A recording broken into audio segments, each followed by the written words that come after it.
दिता नहीं है, सुख तेरा दिता नहीं है। तुध पावे ता नाम जपावे, तुध पावे ता नाम जपावे, तुध पावे ता नाम जपावे, तुध पावे ता नाम जपावे। सुख तेरा दिता नहीं है, सुख तेरा दिता नहीं है, सुख तेरा दिता नहीं है, सुख तेरा दिता नहीं है।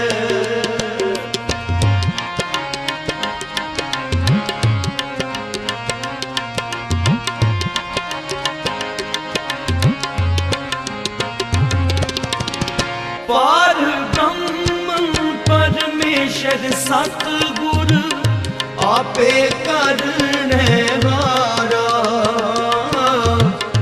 आपे करने हारा।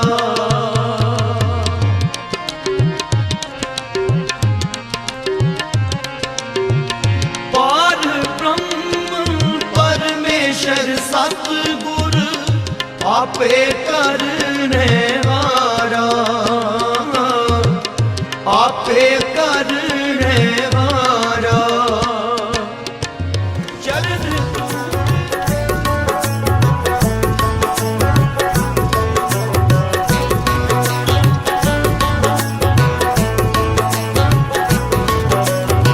शुक्र दातिया तेरा, शुक्र दातिया, शुक्र दातिया तेरा, शुक्र दातिया। जिंदगी रही है, जिंदगी रही है गुजर दातिया।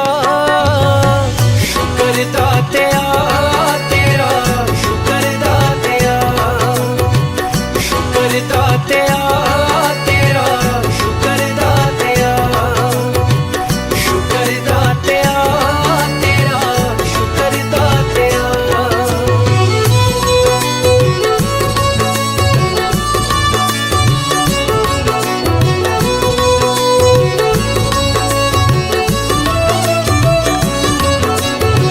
आम रहा या खास होवाए कदे न चावां मैं, मुल मेहनत दा पै जावे एह करां दुआवां मैं। आम रहा या खास होवाए कदे न चावां मैं, मुल मेहनत दा पै जावे एह करां दुआवां मैं। बस इन्ना बख्श दे हुनर दातिया, शुक्र दातिया तेरा, शुक्र दातिया, शुक्र दातिया तेरा, शुक्र दातिया, शुक्र दातिया तेरा, शुक्र Datia.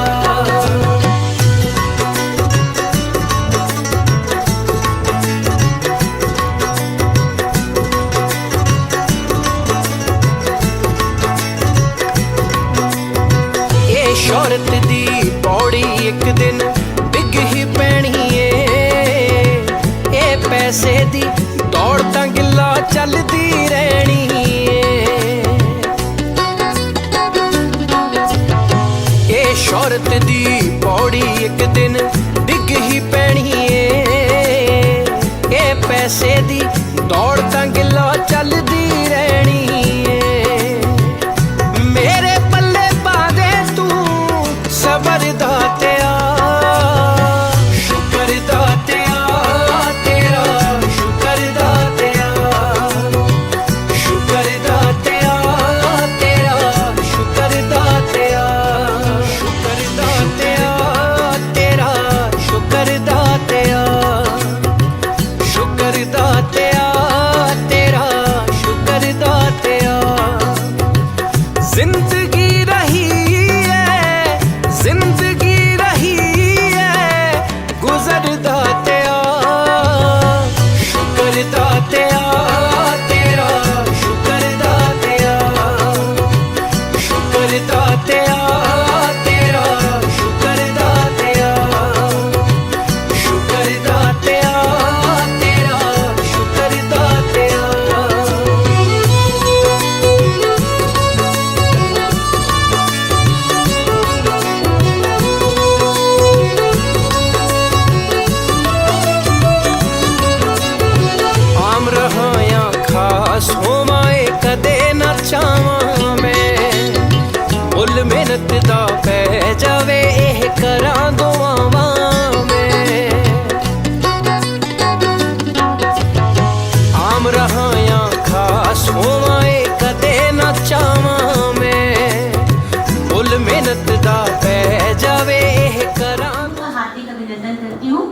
welcome to you all. So finally the day has come जबकि एनो मैम का रिटायरमेंट आ गया और सिंस मेनी डेज हम लोग ये चल रहा था एनो मैम का रिटायरमेंट। इतने सालों से मैम के साथ मैंने काम किया है तो मैं कह सकती हूँ कि ma'am very dedicated job ma'am has given to the railway 36 years. बहुत लंबा समय होता है इतनी अच्छे से अपनी जॉब कंप्लीट करके पूरा करने के लिए सबों की तरफ से और मैम की तरफ से ईश्वर को हम धन्यवाद दे करके ये आज के जो प्रोग्राम है हम शुरू करते हैं। एनो मैम ने पटियाला में ज्वाइन किया था 1987 में और 2009 में हमारे पास एनो प्रमोट होकर के आए थे और टोटल उन्होंने 36 इयर्स का जॉब किया है। एनो मैम कहने से ही बहुत सारी चीजें एक साथ मन में आ जाती हैं। बहुत सारी मैं बात नहीं बोलूंगी क्योंकि बहुत सारे लोग हैं जो बताएंगे। एनो ma'am she has occupied one place in the railway hospital और नो डाउट वो एक खाली जगह होगा जो कि भरने में समय लगेगा फॉर श्योर मैं कह सकती हूँ। मैम के लिए बहुत शुभकामनाएं हैं उनके रिटायरमेंट में। बहुत सारी चीजें आई मैम के साथ भी अप्स एंड डाउन पर मैम ने उसको बहुत ही अच्छे से बोल्डली हैंडल किया and very nicely she has completed her job. मैं कहूंगी कि I am inspired from her और मैं मतलब चलो शायद फेल हो जाऊं कोशिश करना चाहूंगी कि मैं उनकी तरह काम कर पाऊं। ये उनके लिए मैं इन शब्दों में कह रही हूँ कि I admire her for her work. तो उनका काम तो अति उत्तम एक शब्द है मेरे तरफ से, मतलब I am not know one two give this complement. और मैम के बारे में ज्यादा कुछ कहना तो वही हो जाएगा कि छोटी में बड़ी बात। बहुत सारे लोग आएंगे और मैम के लिए बहुत सारी बातें कहेंगे। मैम को उनके रिटायरमेंट पे पूरे हॉस्पिटल के स्टाफ की तरफ से मैं ढेर सारी शुभकामनाएं देती हूँ और मैम के लिए प्रार्थना करती हूँ कि आने वाला समय मैम के लिए बहुत ही सुखद हो और मैम की बहुत सारी इच्छाएं होंगी जो मैम साथ समय न होने की वजह से काम में व्यस्तता की वजह से नहीं कर पाई होंगी। मैम वो सब पूरी करेंगी। उनमें से एक कार्य है मैम अपने बच्चों के साथ जाके फॉरेन में टाइम स्पेंड करेंगे। तो I wish you all the best for all your planning and dreams ma'am. कि मैम दो शब्द कहे एवरीबॉडी हैज टू से कुछ ना कुछ तो प्लीज बी प्रिपेयर्ड।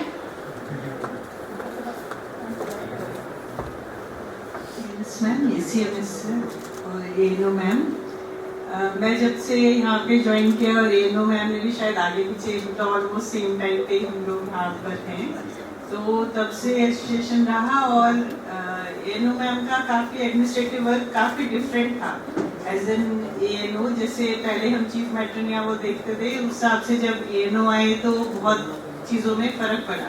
बीच में अलग अलग जॉब भी मिलते रहते हैं मगर एक चीज़ कमांड के साथ कंट्रोल कर लेना और लोगों से करवा भी लेना थोड़ा सा मुश्किल काम होता है पर ये करवा लेते थे तो मुझे भी कुछ सीखने को ही मिला। और तो सब ये भी बताई गई बहुत सारी खूबियाँ इनके अंदर ये डिटर्मिनेशन ले लेती कि मुझे करना है तो वो कंप्लीट होता ही है। इन्होंने कहा था मुझे वेट रिड्यूस करना है रिटायरमेंट तक और इन्होंने कर ही लिया। अभी अपने ऑफिशियल वर्क के लिए भी रहते थे कि कह दिया इनको कि ये करवा के दो तो ये करवा ही देते थे कि मीटिंग करनी है या कोई नहीं मान रहा है काम नहीं हो रहा है जैसे भी प्यार से समझाएं डांट के समझाएं मगर हो जाता था इनका काम। तो मैं इनको आगे बेस्ट विशेस देना चाहूँगी और हमारी मेडिकल फील्ड में कभी भी कोई हेल्प मिले तो मैं हमेशा अवेलेबल रहूँगी अगर चाहिए। All the best. Joined us today. It is a great occasion, indeed a pleasure, and we have been waiting for it for quite some time. Ma'am has given multiple speeches in the past, declaring like I am about to retire, I am about to retire, and possibly we have heard number of times her retirement speeches. So, ma'am, you won't be contributing much today, I suppose. But it has indeed been a pleasure, really a pleasure. She has been in a role that has supported the administration and that has supported the staff at the same time. I would rather say that she was the bridge, buffer between the staff on one side and administration on the other side. Many a times when we work in administrative posts, there are a lot of compulsions. We have to get the work done. While on the other end, workers are also a little hesitant in doing the things. So the way Dr. Urmila said, she has really been of immense help. And I would say, like a team leader, she has always led from the front. in all the things. I think she has worked with all of us as doctors, and we all have individually experienced her. She has been a tremendous help, support, and a great worker and a set for the organization. And we'll definitely be in touch with her. We'll keep seeking guidance, and I think at a personal level also we shared a very warm bonding. So we really had a good time, and we'll definitely miss you, ma'am. That's for sure. Right. Thanks a lot. All the best. साल के अंतिम दिनों में कई retirements हैं और एनो ma'am की retirement ही उस क्रम में मतलब पहला है। और जैसा डॉक्टर गीतू मैम ने कहा कि एनो मैम ने अपना फेयरवेल स्पीच पहले ही दे दिया था, क्योंकि वो कह रही थी कि मैं शायद उस समय ना दे पाऊँ, तो और वो स्पीच इतना दमदार था कि बहुत के कुछ ऐसी बातें थी तो आज मेरे लिए बोलने के लिए बची नहीं। लेकिन कुछ ऐसी बातें हैं जो मैं जरूर शेयर करना चाहूँगा। एनो मैम पहले अम्बाला के लिए एनो पोस्ट पहला पोस्ट था जो मैम ने ग्रहण किया, इससे पहले एनो कोई नहीं था। और ग्रुप ए और सी डी के बीच में कड़ी का जो काम होना चाहिए एनो मैम ने निभाया। निभाने के पहले मैं एक बात जरूर कहूँगा, इनके लिए एज ए एनो काम करना उतना आसान था नहीं। मैं शुरू से हूँ और शायद मैं कुछ पहलुओं को जरूर आपके सामने शेयर करना चाहूँगा। हमें लगता है ना एनो मैम बहुत पावरफुल हैं, ये हैं वो हैं, लगता है देख के भी ना, लेकिन जब शुरू में आई थी तो रियली में उन्होंने इस चीज़ को साबित किया। क्योंकि यहाँ उस समय गुट था जो चाहता नहीं था कि एनो मैम टिके। बहुत भावुक भी हुई उन्होंने, लेकिन एक बहुत बड़ी बात है कि उन्होंने कभी हार नहीं की। और हर स्ट्रगल को मतलब ये स्थिति मतलब इस सारी परिस्थिति में डॉक्टर आई.पी. शर्मा का बहुत बड़ा योगदान है। मैं याद करूँगा, मैम शायद नहीं बोलेंगी उनको, क्योंकि थ्रू प्रॉपर चैनल क्या काम होता है वो डॉक्टर आई.पी. शर्मा ने ये प्रेरणा वाला शुरू। इससे पहले हम लोग सबकी डायरेक्ट अप्रोच पहुंच होती थी 11 नंबर का। अब वो एक अलग ही था, डॉक्टर श्रीवास्तव का काम करने का ढंग भी अलग था कि पर्सनली सबसे जुड़े हुए थे, तो हम लोग सीधे चले जाते। तो पहले भी था जो मैट्रन थी या जो उनकी टीम थी वो उनकी अच्छी पहुंच थी, तो एनो मैम की पहुंच वहां तक होने नहीं दी जा रही। लेकिन मैम ने और मैम ने एक जन को जोड़ा अपने आप से। एक एनो मैम में सबसे बड़ी खूबी है कि आज जो नर्सिंग कैडर का हमारे डिविजनल रेलवे हॉस्पिटल में होल्ड है, पूरा मत मानिएगा मैं होल्ड बोल रहा हूँ क्योंकि रियली में होल्ड है, जो नर्सिंग कैडर का होल्ड है उसमें बहुत बड़ा हाथ है एनो मैम। एनो मैम ने सबको जोड़ा, क्योंकि पहले कई कठिनाइयाँ थी, इन्होंने सबको जोड़ा, इकट्ठा किया, जो भी एक अच्छी बात है। वो कुछ बहुत लोग उतने लकी नहीं होते, शायद मैं भी लकी ना हूँ जो उनका कैडर उनको इतना सपोर्ट करता हो, लेकिन ये बहुत लकी हैं कि इनका कैडर इनको इतना सपोर्ट करता रहा और किया। लेकिन बाद में शुरू में इनको लगा कि मेरा कैडर ही सिर्फ मेरे बात सपोर्ट में है, यहाँ तक कि मुझे भी एनो मैम पहले सोचती थी कि एज ए क्रिश्चियन ये भी दूसरी पार्टी का ही होगा, तो मेरी से साथ भी उतनी अच्छी ट्रेनिंग नहीं थी कि आज, लेकिन मैं इनसे बहुत ज़्यादा क्लोज हूँ। मतलब यदि कोई फैमिली मेम्बर्स इतना क्लोज हो सकता है तो मैं उनसे उतना ज़्यादा क्लोज हूँ। और एनो मैम से क्लोज होने के पीछे कई कारण हैं। एनो मैम की सबसे बड़ी खूबी है कि किसी भी काम को सीखने के लिए ये अपने लोअर स्टाफ के पास भी जाने में कभी हिचकती नहीं। हम लोग कोई भी, कई बार होता है लोगों के मन में होता है कि अरे हम तो इतने बड़े पोस्ट पे हम सब कुछ जानते हैं, ये क्या जानते हैं। इसलिए नॉर्मली ग्रुप सी और ग्रुप डी को तो कुछ समझा ही नहीं जाता है, चाहे वो कोई डिपार्टमेंट कितने दिन से भी होल्ड कर रहा हो, लेकिन उसकी औकात हमारे रेलवे मेडिकल सर्विसेज में है। तो उन्होंने कभी भी काम सीखने के लिए अपने आप को कभी, चाहे वो इतनी स्ट्रांग हो गई हर मामलों में कि वो कभी मतलब मार नहीं खाया। जो भी जिम्मेवारी उनको दी गई उन्होंने बखूबी निभाया, और पूरी जिम्मेदारी ग्रुप ए और ग्रुप सी डी के बीच में जो कड़ी का काम था उन्होंने किया। जहां काम लेना था उन्होंने काम लिया, जहां उनको सपोर्ट करना था लोअर स्टाफ, छोटे स्टाफ को मिलना चाहिए, वहां भी वो आगे रही, ढाल जैसा काम किया। और सबों के साथ पर्सनल लेवल पे, दुख में सुख में, किसी की कोई जरूरत है उसमें जाना, पर्टिकुलर किसी की कठिनाई है तो पर्सनली जाके उससे बात करना, हर बातों में। मतलब आई डोंट नो आने वाले दिनों में कौन एनो बन के आती हैं, कोई फिर ऐसे बाहर से ही आएंगी, क्योंकि लोकल तो कोई है नहीं, जो सबने रिफ्यूजल दे दिया, तो बाहर से कोई आएंगी, कौन ऐसे मैनेज कर पाएगा आई डोंट नो। बट उन्होंने बहुत बखूबी इस रोल को निभाया और साथ ही साथ अपने परिवार के प्रति सरदार जी को की जो शारीरिक परेशानियां थी, ऐसी स्थिति में भी या मेडिकली जो भी जरूरत पड़ी, मतलब परिवार के प्रति भी जो भी जिम्मेवारी थी वहाँ भी उन्होंने, मुझे लगता है परिवार वाले सब इस बात से एग्री करेंगे, उन्होंने बढ़ चढ़कर हर जिम्मेवारी को निभाया, कहीं कोई कमी नहीं होने दी।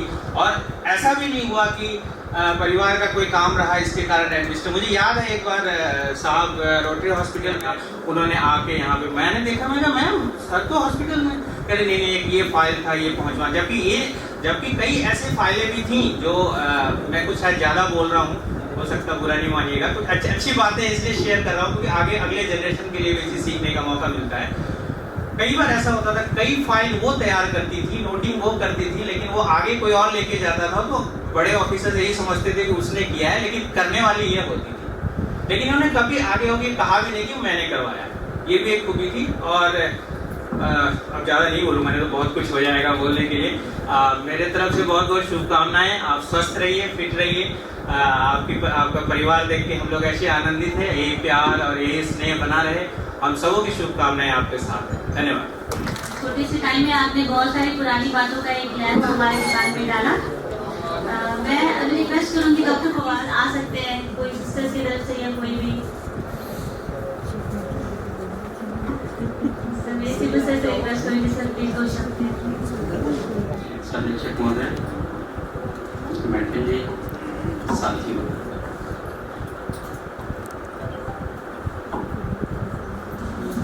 हम सभी एक कॉमन शब्द से परिचित हैं, नेता।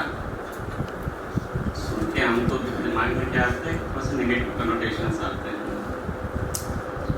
नेता शब्द की उत्पत्ति हुई है नेत्र से, नेत्रा।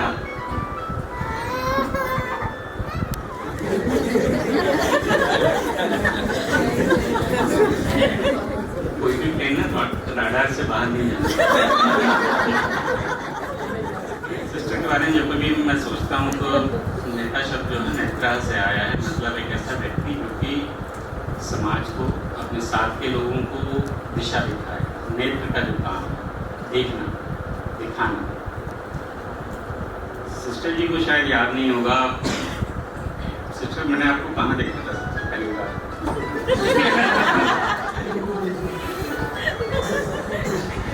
उससे बोला था कि आपकी ना ये बड़े रोविंग आइज, जिसको एक लूज भाषा में कहते तो ताड़ू आदमी होता है।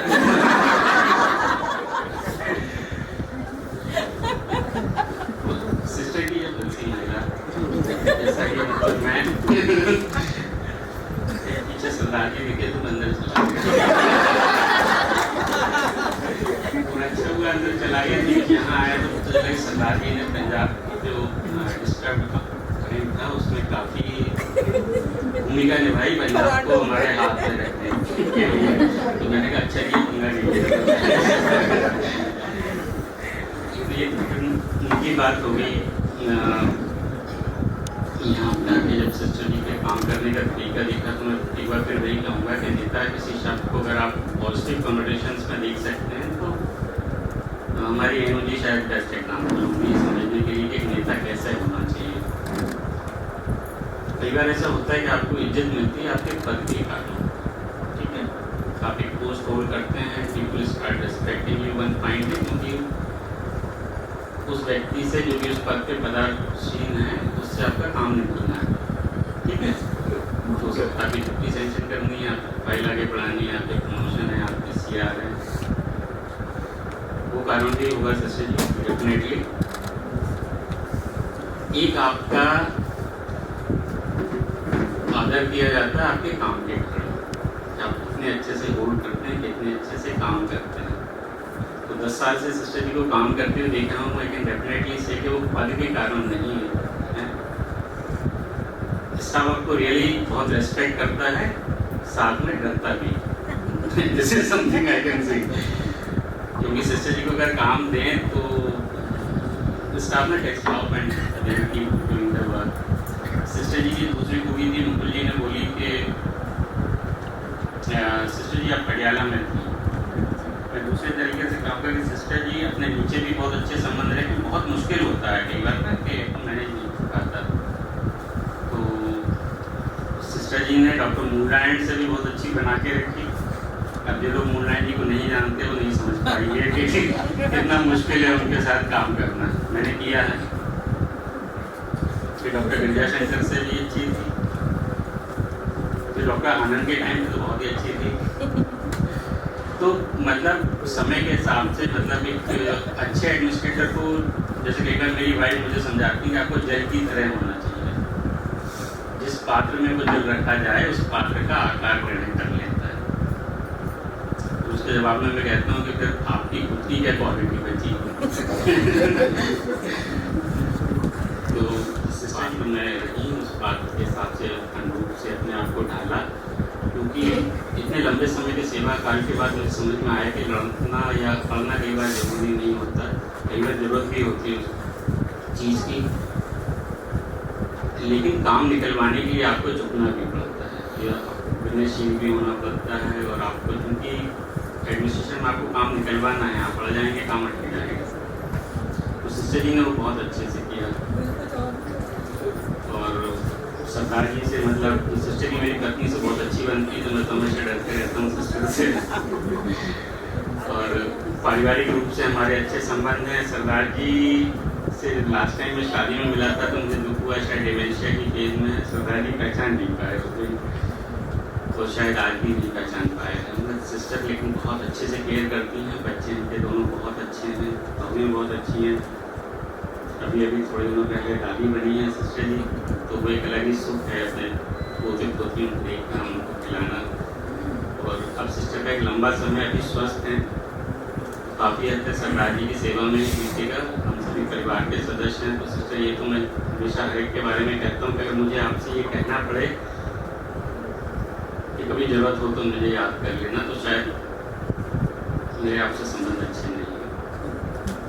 ऑटोमेटिकली आपको मेरी याद आनी चाहिए। मुझको आप बोल सकते हैं जैसे आप अपने किसी भाई को बोल पाए, अपने किसी बहुत ही क्लोज मित्र को बोल पाए।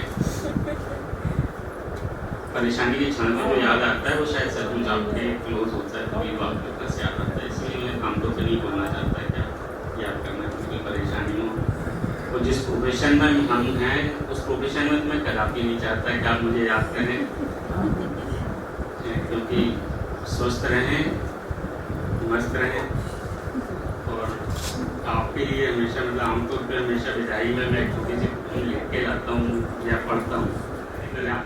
आमतौर पर कभी निजी तौर पर बातें बहुत कम हो पाती हैं और एक साथ इतने सारे लोगों से बहुत ही कम हो पाती हैं। एक साथ बैठना भी मुश्किल होता है हमारा आपस में। वक्त ने हर बार यही समझाया है, जाने वाले को भला कौन रोकता है। मानता हूँ हर रिश्ते का रस फासले तय करते हैं, पर खुद से पूछो इतनी भी क्या जल्दी है। हम तुम में कल दूरी भी हो सकती है, वजह कोई मजबूरी भी हो सकती है। बेशक बेसुबह जाना जरूरी है, पर सुनो यह कहानी अभी अधूरी है। अभी हवाई अस्पताल ने रुख बदला नहीं है, बेदिली के दिलदल में कोई फसला नहीं है। अभी कॉरिडोर में कहता हूँ कि जिससे खामोशी में न बदले, अभी तकदीर के झटके से हमें न समझे। अभी आउटर का सिग्नल बहुत दूर है, अभी लंचों की महफिल बदस्तूर है। हम लोग कई बार बात करते थे, सिस्टर ने अपने ग्रुप को बहुत अच्छे से संभाल के रखा। तो मेरी सिस्टर मैं रूटीन करता रहता हूँ, केस अगर लंबा हुआ तो नीचे से बार बार फ़ोन आते हैं कि जी इंतजार कर रही है लंच के लिए, जल्दी आओ। आउटर का सिग्नल बहुत दूर है, अभी लंचों की महफिल बदस्तूर है। सुनो अगर हो सके तो लौट आना। अभी अक्सर 3 नंबर से हंसी का फव्वारा टूट आता है, कसूरवार कर्मी पे तुम्हारा कहर टूट टूट आता है। अभी खामोशी में मायूसी नहीं सुकून है, हमारी गलतियां अभी मासूम हैं। सुनो अगर हो सके तो लौट आना। अभी ताल्लुकात कामकाजी नहीं है, अभी तो हालात मिजाजी नहीं है।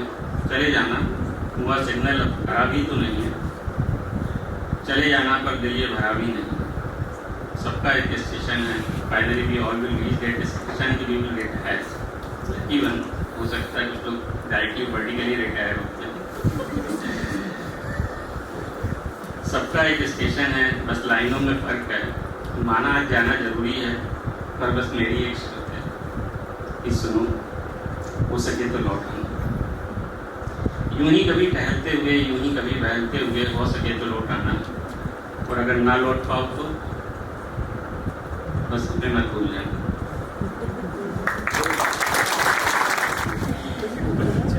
हम सब रेलवे अस्पताल एक परिवार की तरह हैं और आज एक मुख्य किरदार हमारे से विदा ले रहा है, लेकिन ये दुनिया का नियम है, चलता रहता है, लोग आते भी हैं, जुड़ते हैं, अलग चले जाते हैं। हमारे इस परिवार में 2 नए मेंबर भी जुड़े हैं, तो विद सीमिस मैम परमिशन मैं इंट्रोड्यूस करना चाहती हूँ। हमारे बीच में डॉक्टर श्वेता स्किन स्पेशलिस्ट आए हैं, तो प्लीज एक बार ताली बजाकर के मैम को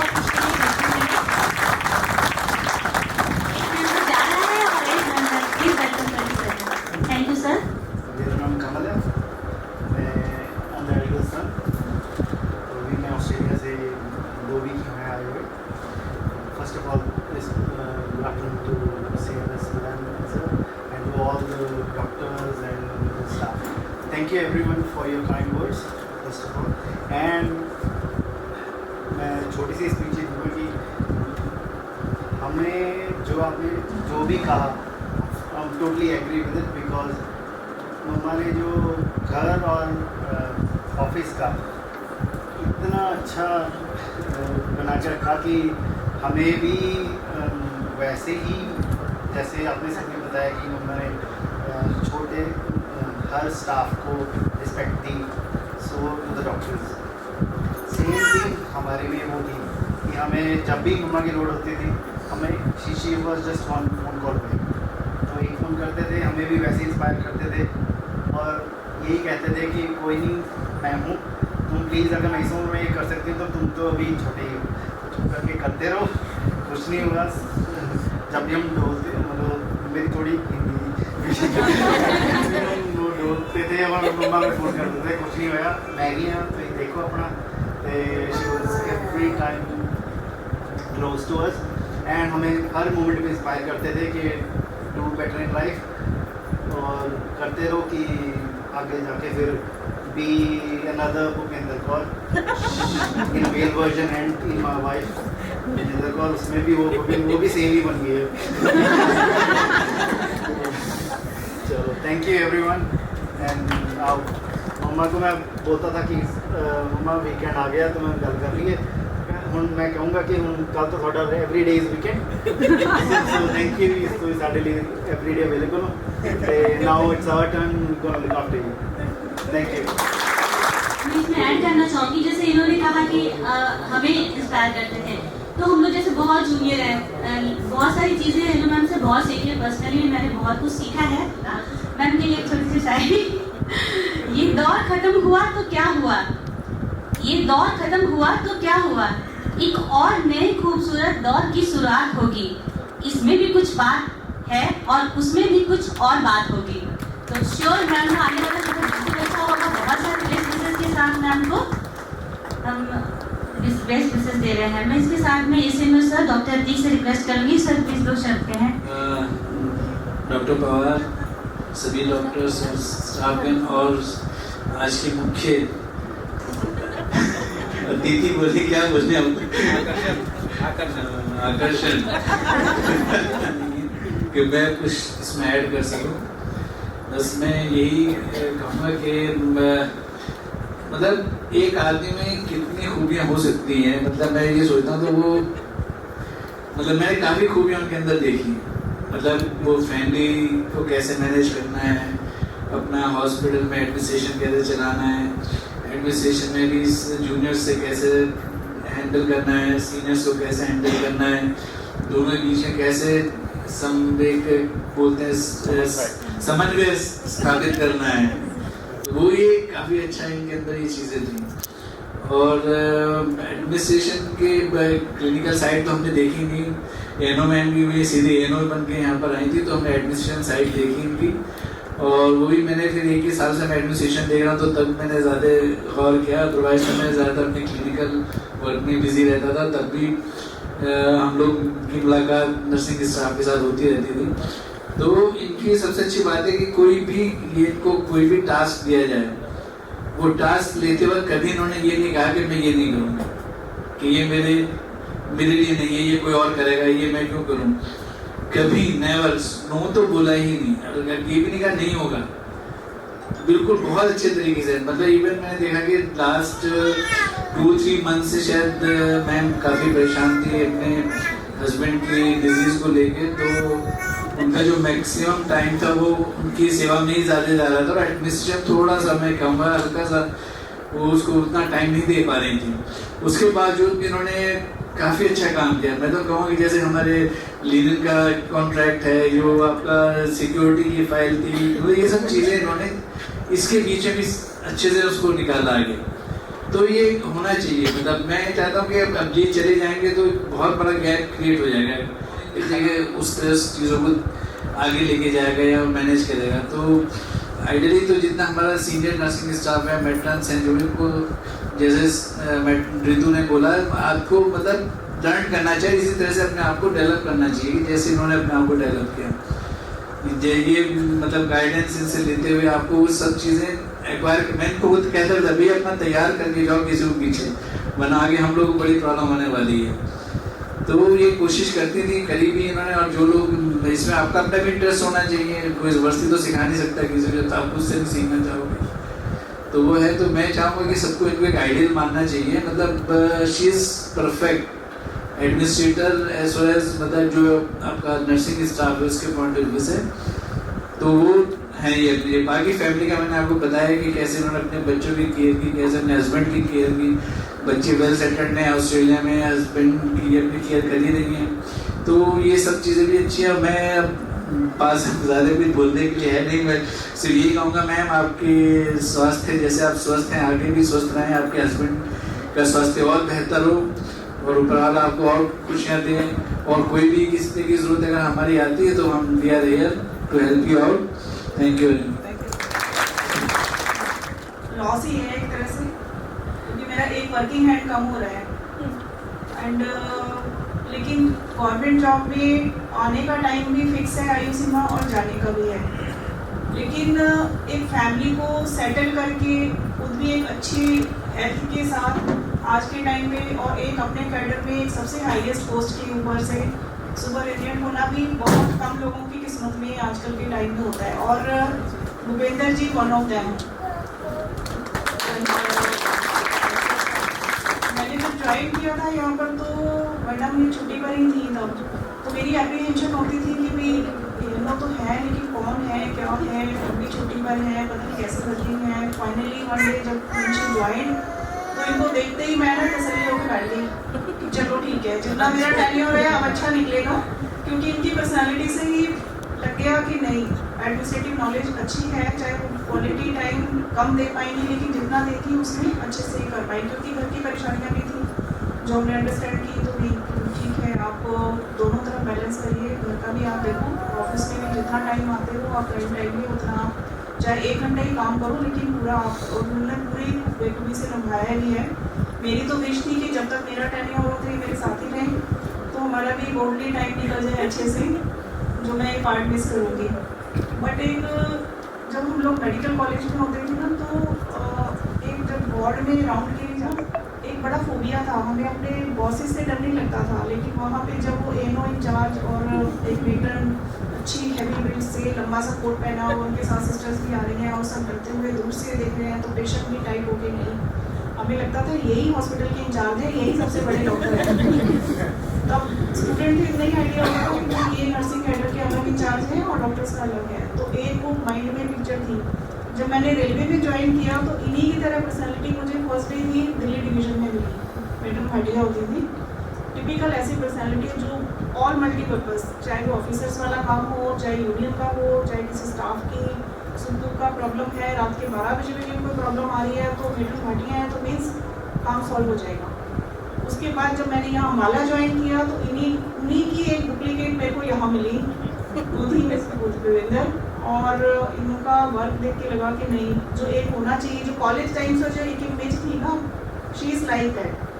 तो मैं तो बाकी भी कैडर में जो इनके नर्सिंग कैडर में है तो इनसे काफ़ी आपको भी सीखना चाहिए कि कैसे एक लीडरशिप क्वालिटी, क्योंकि अल्टीमेटली अगर आप वार्ड के इंचार्ज भी हैं तो आपके अंडर भी स्टाफ है, पेशेंट का नर्सिंग केयर है, डॉक्टर अपना ट्रीटमेंट तो लिखता है लेकिन पेशेंट का सेकंड वार्ड जो है वो नर्सिंग सिस्टम भी होता है। जो कि इन्होंने बहुत अच्छे से कुछ काबिलियत रही है तभी ऑफिसर रैंक में भी यहाँ तक पहुँची है, और इस रैंक को भी इन्होंने बहुत अच्छे से डेकोरम मेंटेन करके अपना एडमिनिस्ट्रेटिव स्किल से काम किया है। और इन लोगों को फैमिली का मुझे देखकर लगता है कि इन्होंने फैमिली को भी बहुत बैलेंस वे में ग्रो अप करके इस्टेब्लिश किया और अपना जॉब को भी करके किया। कि बहुत क्वालिटी हम लोगों में होती है। तो मेरी तरफ से आने वाले टाइम के लिए, फ्यूचर के लिए उनके परिवार को, इनको बहुत बहुत शुभकामनाएं और हमारी तरफ से बहुत बेस्ट विशेज़।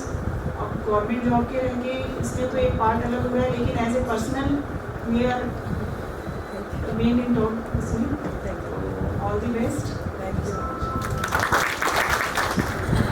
इंडियन एंजिनियर्स और मेरे साथियों, फाइनली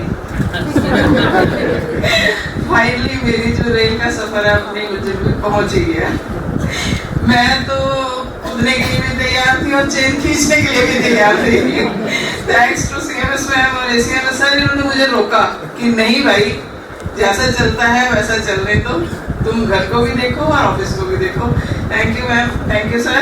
इनकी वजह से आज मैं अपने डेस्टिनेशन पे पहुंच गई। अदरवाइज मेरी तो गाड़ी आउटर में थी, मुझे दिख रहा था कि मैं पहुंचने वाली, मैं तो कूदने वाली थी कि मैं तो छोड़ के जा रही हूँ। थैंक यू मैम, आज मैं पहुंच गई। आप सबने बहुत कुछ मेरे बारे में ऐसा बोला है, ये सब अगर मैं कर पाई तो मेरे पीछे डेडिकेटेड मेरे जो सरदार जी हैं जिनको आज मैं देख रही हूँ, एक सपोर्टिव फैमिली और इनका हाथ होता है। आपने सबने सुना ना कि एक कामयाब आदमी के पीछे औरत का हाथ होता है, तो मेरा ये मानना है कि अगर एक औरत कामयाब है तो उसके पीछे भी आदमी का ही हाथ होता है, लेकिन वो कदम पीछे अपने ले लेता है, अपने को आगे नहीं करता है। वो कहता है कि तुम आगे चलो, मैं तुम्हारे पीछे हूँ, मैं सपोर्ट हूँ तुम्हारी, तुम्हें गिरने नहीं दूंगा। तो सरदार जी ने वो मेरा साथ दिया है, हमेशा इन्होंने मुझे हर फील्ड में आगे रखा है। इवन दैन की इन्हीं की वजह से मैं अपना 100% ऑफिस वहाँ पे दे पाई। इवन दैन की मेरे बच्चे हैं जो, वो भी मुझे उनके एक ही बात है, तुझे टेंशन ना करो, तो वाकई मैंने टेंशन की भी नहीं कभी। तो अभी भी उनके ये होता है मैं टेंशन में होती है, तो टेंशन ना करो, ऐसा हो जाएगा। इवन अगर मैं थके भी रहूँ तो है तो छोटी सी बात है, कुछ नहीं मंगा लेते हैं वहाँ से, कुछ टेंशन ना करो। तो कहने का मतलब वो मुझे इतना रिलैक्स करते हैं, इतना पैम्पर्ड करते हैं, चाहे वो सरदार जी हो चाहे वो मेरे बच्चे हों। तो इस वजह से मैं मेरा एक सपोर्टिव फैमिली की वजह से मैं इतना 100% दे पाई। अभी इस हालत में होने के बावजूद भी अगर मैं सोचूं छुट्टी ले लूं, सरदार जी कहेंगे नहीं अजय नहीं लेनी, तो जा मैं देख लूंगा। मुझे पता है कि उनको सिस्टर्स की जरूरत है, लेकिन वो फिर भी कहते हैं कि मैं कर लूंगा। तो थैंक यू सरदार जी मुझे इतना अच्छा बनाने के लिए। मेरी लाइफ के 2 मेंटोर रहे हैं, मेरे फादर सबसे पहले और मेरे सरदार जी। उनकी मेच्योरिटी का सरदार जी को मेरे बहुत फायदा मिला। अगर कुछ भी कहीं ऑफिस में देखो, हमेशा में तो ECG हमारी ऐसे है ना, तो लाइन भी ऐसे ही है। अगर ऐसे नहीं होगी तो स्ट्रेट लाइन तो डेड है, अगर ये है तो इट मींस हम मूवमेंट में है और हम जिंदा है। ये है ना हमारी ECG ऐसे, स्ट्रेट लाइन को क्या कहते हैं, तो डेड है। तो डेड लाइन भी मैं जिंदा नहीं हूँ पूरी उसमें। तो अगर कुछ हुआ है तो हमने हमेशा सरदार जी के साथ मैंने डिस्कस किया और उन्होंने मुझे गाइड किया कि नहीं तुम ऐसे करो, तुम ऐसे करो। और उनकी गाइडेंस इवन कि मेरे फादर थे, वो रेलवे में थे, तो उन्होंने भी मुझे बहुत गाइड किया। उनकी वजह से मैं इतना 100% अपना दे पाई। और सबसे बड़ी बात एक और है कि फैमिली का जो हमारा है उसमें, अभी मेरे बच्चे बहुत छोटे थे तो बहुत सारी कई बातों में आपको कई बार गुस्सा मुझे तो आ ही जाता है बहुत जल्दी। तो मेरे जो बच्चे हैं उन्होंने एक बड़ा फार्मूला बनाया था घर को खुशहाल रखने का, कि वो कहते हैं कि पापा अगर आपकी गलती है तो आपको सॉरी करना है, और अगर कहना मेरी गलती है तो मुझे सॉरी करना है, अगर हनी की गलती है तो उसको सॉरी करना है, कहता है अगर मम्मा की गलती है हम तीनों को मम्मा को सॉरी करना है। तो ये जो फार्मूला है इसकी वजह से हमारी फैमिली इतनी अच्छी चली और मैंने अपने शहजादों के सिर पे और अपने सरदार जी के सिर पे अपनी डायनेस्टी को रूल किया, डोमिनेट किया।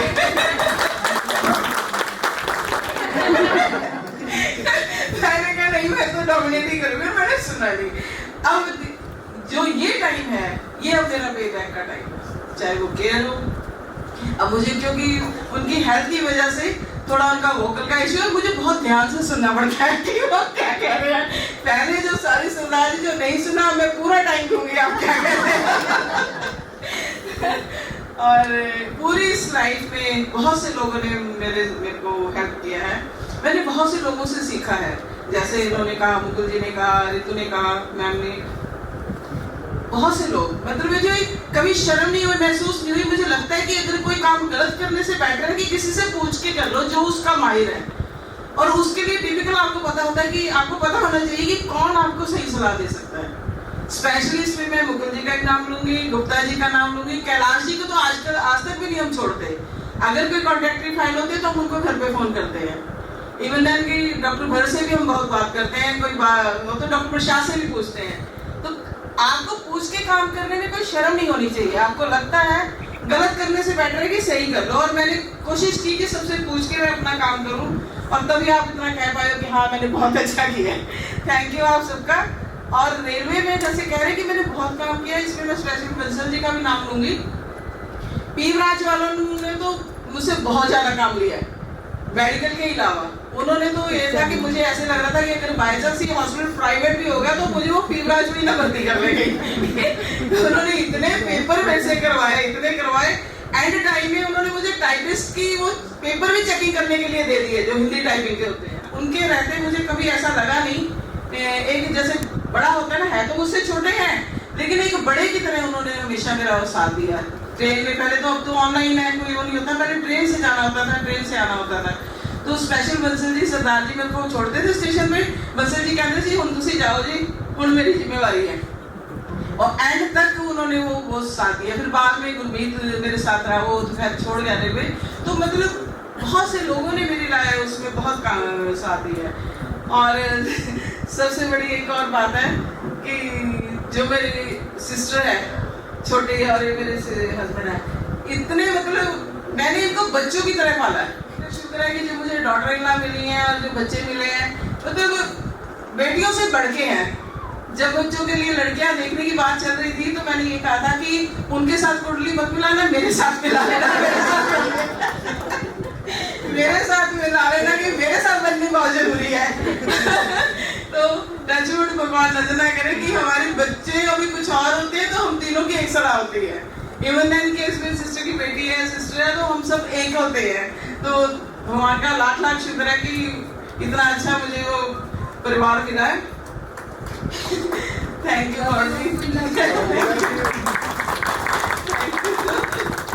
एक सब कह रहे हैं कि आप मिस करेंगे, मैं भी आप सबको मिस करूंगी, पर मेरा ये मानना है कि भगवान ना आपको रिहर्सल करवाता है। छोटा वाला बेटा, बड़े वाला तो 2007 में बाहर चला गया था, तो उस टाइम हम छोटे वाला स्टडी में था। ये जब से पैदा हुआ 1990 से लेके 2018 तक हमारे साथ ही रहा। तो लेकिन 2018 में जनवरी में इसकी विप्रो में इसकी सिलेक्शन हो गई। तो तब जब हम इनसे अलग हुए तो 4 महीने की जो सेपरेशन थी वो भगवान ने हमें ना रिहर्सल कराई कि इनके बिना आप कैसे रह सकते हो। तो उसके बाद जब ये गए तो मुझे इतना, जब वो विप्रो बद्दी गए थे, बद्दी शिफ्ट हो गए थे, तो तब मुझे महसूस, हम बड़े मतलब मन खराब हुआ था कि हम तो अकेले रह गए। लेकिन जब ये गए तो उस टाइम हमें लगा कि भगवान ने हमारी रिहर्सल कराई थी कि आप लोग कैसे रह सकते हो। तो जाते हुए इसने हर एक चीज हमारे मेरे फोन पे सेट करी कि ऑनलाइन ऐसे करना है। इवन देन की लेटर इसने लेके दी कि क्या स्टूल पे मत चढ़ जाना कि स्टूल से गिर जाओ, ये वो ना छोटे छोटे चीज उन्होंने वो चीज की उसके लिए। तो उनको ये था कि मम्मा उनको पीछे से कोई तकलीफ ना हो। अब जैसे मैं रिटायर हो रही हूँ तो मुझे लगता है ये भी मेरी रिहर्सल हो गई है, क्योंकि सरदार जी को नी सर्जरी हुई है, दूसरी और प्रॉब्लम है। तो वो मैं उस जोन में चली गई हूँ कि हाँ मेरे को ये काम करना है। तो मुझे वो महसूस नहीं होगा कि हाय मुझे ऑफिस जाना है कि नहीं जाना है। तो मैं उस जोन में आ गई हूँ, अपने आप को मेरा मैं ढल गई हूँ। तो उस भगवान का बहुत बहुत शुक्रिया, और आप सबका इतने अच्छा वो कहने के लिए बहुत बहुत धन्यवाद। लास्ट में एक बात कहूँगी,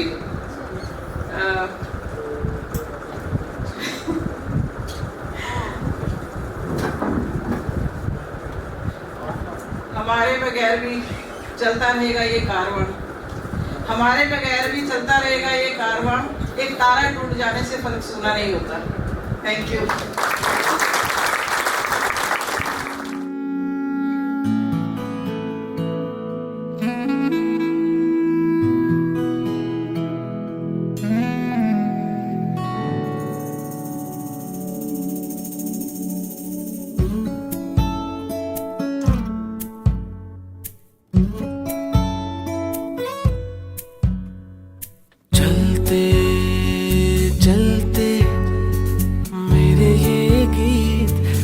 याद रखना कभी अलविदा ना कहना, कभी अलविदा ना कहना। चलते चलते मेरे ये गीत याद रखना, कभी अलविदा ना कहना, कभी अलविदा ना कहना। रोते हंसते बस यूं ही तुम गुनगुनाते रहना, कभी अलविदा ना कहना, कभी अलविदा ना कहना, कभी अलविदा ना कहना, कभी अलविदा ना कहना।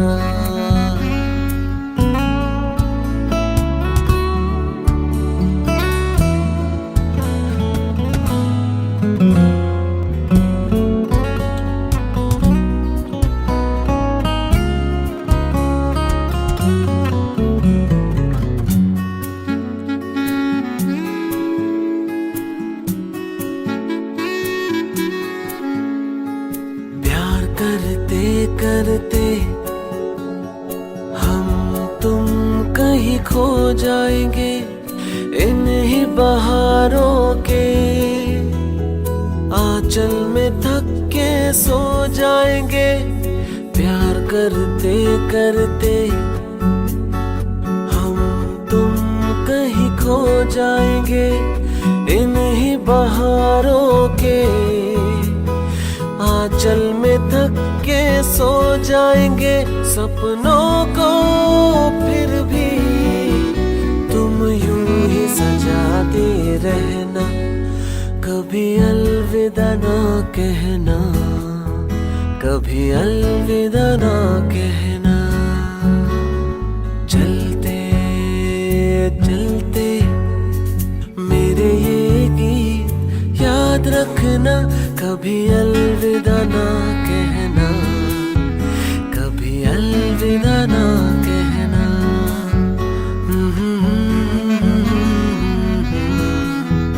कभी अलविदा ना कहना।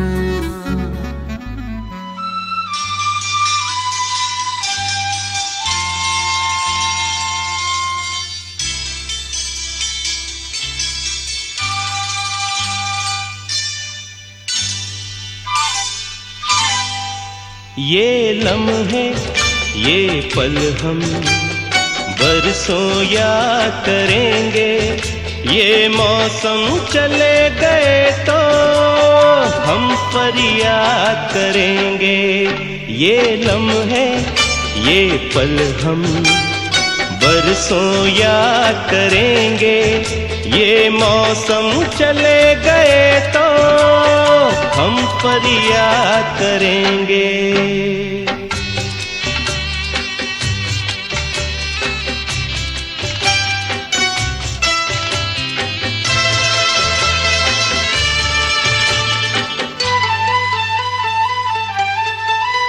इन सपनों की तस्वीरों से, इन यादों की जंजीरों से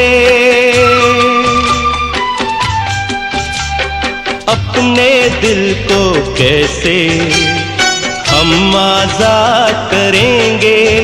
ये मौसम चले गए तो हम फरियाद करेंगे। ये लम्हे ये पल हम बरसों याद करेंगे।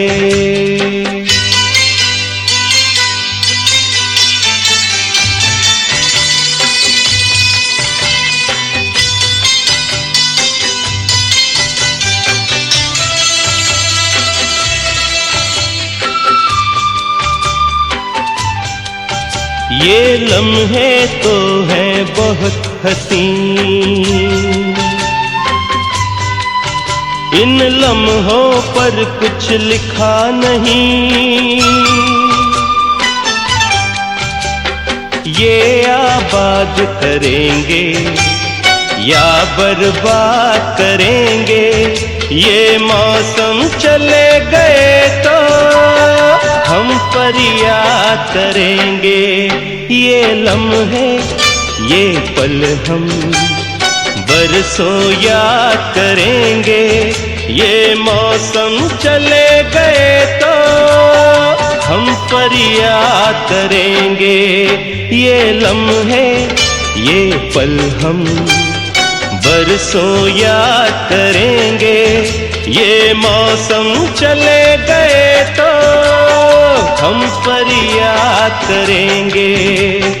बरसों याद करेंगे, बरसों याद करेंगे।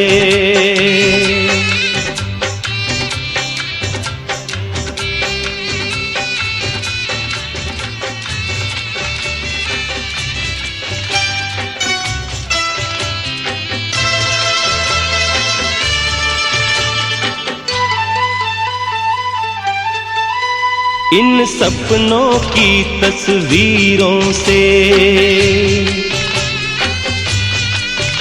इन यादों की जंजीरों से अपने दिल को कैसे हम आजाद करेंगे। ये मौसम चले गए तो हम फरियाद करेंगे। ये लम्हे ये पल हम बरसों याद करेंगे।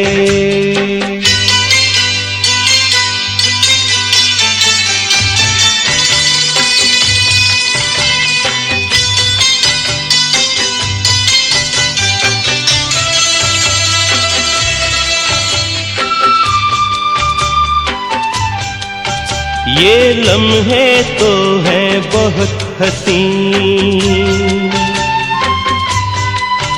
इन लम्हों पर कुछ लिखा नहीं। ये आबाद करेंगे या बर्बाद करेंगे। ये मौसम चले गए तो हम फरियाद करेंगे। ये लम्हे ये पल हम बरसों याद करेंगे। ये मौसम चले गए तो हम फरियाद करेंगे। ये लम्हे ये पल हम बरसों याद करेंगे। ये मौसम चले गए तो हम फरियाद करेंगे। बरसों याद करेंगे, बरसों याद करेंगे।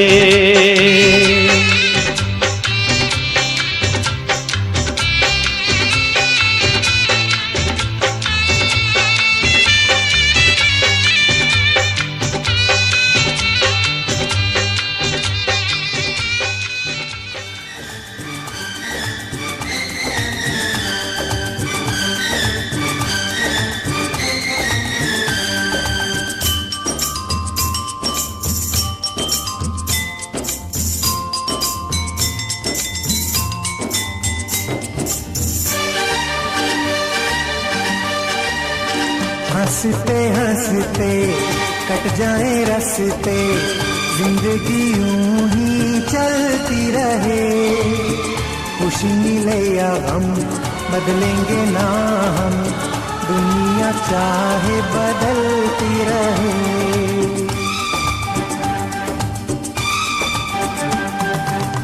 हंसते हंसते कट जाए रस्ते, जिंदगी यूं ही चलती रहे। खुशी मिले या गम बदलेंगे ना हम, दुनिया चाहे बदलती रहे।